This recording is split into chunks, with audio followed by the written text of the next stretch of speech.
Bismillahirrahmanirrahim. Assalamualaikum warahmatullahi wabarakatuh. Baiklah teman-teman, pada kesempatan kali ini kembali saya akan menceritakan sebuah kisah misteri. Kisah misteri kali ini ditulis oleh Swasto Dayanto yang diunggah di harianmerapi.com.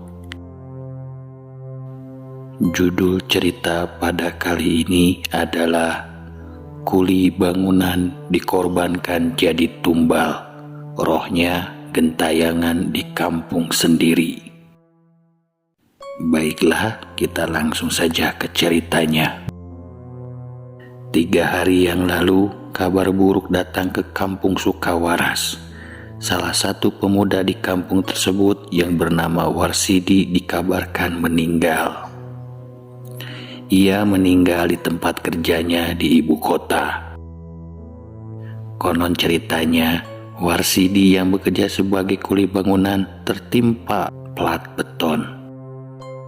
Desas-desus menyebutkan ia sengaja dikorbankan sebagai tumbal pembangunan sebuah mal di pinggiran ibu kota. Warsidi sudah 6 tahun menetap di ibu kota. Sehari-hari ia bekerja sebagai kuli bangunan. Ia sebenarnya sempat dibawa ke rumah sakit saat mengalami kecelakaan kerja. Tapi malang tak dapat ditolak, cedera kepala yang cukup parah membuat nyawa Warsidi tidak dapat diselamatkan. Karena tidak ada keluarga Warsidi di Jakarta, maka pihak rumah sakit berjanji mengirim jenazah Warsidi ke rumah keluarganya di kampung dengan menggunakan mobil ambulan. 6 hari telah berlalu dan tidak ada tanda-tanda jenazah Warsidi tiba di kampung. Tidak ada suara mobil ambulan yang datang. Keluarga Warsidi mulai cemas dan bertanya-tanya, mengapa jenazah Warsidi lama sekali menempuh perjalanan? Memang jarak ibu kota dan kampung Warsidi cukup jauh jika ditempuh lewat jalur darat, tapi seharusnya 2-3 hari sudah sampai. Salah satu keluarga Warsidi mulai menghubungi pihak rumah sakit. Informasi yang diberikan oleh pihak rumah sakit sangat mengejutkan keluarga. Dikabarkan mobil ambulan yang membawa jenazah Warsidi mengalami kecelakaan saat hujan lebat pada dini hari. Sopir yang menyetir saat itu mengaku tiba-tiba melihat sekelebat bayangan hitam melesat di depannya. Ia terkejut dan membanting setir ke arah kiri lantas menabrak pohon. Beruntung, sopir dan 2 petugas rumah sakit yang ikut sebagai penumpang tidak mengalami cedera parah.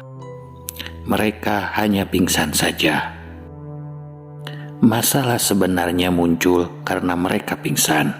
Setelah bangun, mereka melihat jenazah Warsidi sudah tidak ada di tempatnya. Begitu pula polisi yang tiba di lokasi kecelakaan. Mereka tidak menemukan apa-apa kecuali mereka bertiga. Jenazah Warsidi menghilang karena ada yang mengambil. Cerita ini pun cepat menyebar ke seantero kampung Sukawaras. Desas-desus kembali beredar. Dini harinya saat ronda, beberapa warga desa Sukawaras mulai menebak-menebak. Jenazah Warsidi diambil untuk ditumbalkan, ucap Matio sambil mengunyah kacang. Atau mungkin untuk pesugihan, timpal Wiro sambil menghembuskan asap rokok. Bisa juga organ tubuhnya diambil untuk dijual. Ih, kata Kunto sambil bergidik ketakutan. Kalian semua salah, ucap sebuah suara dari balik kegelapan.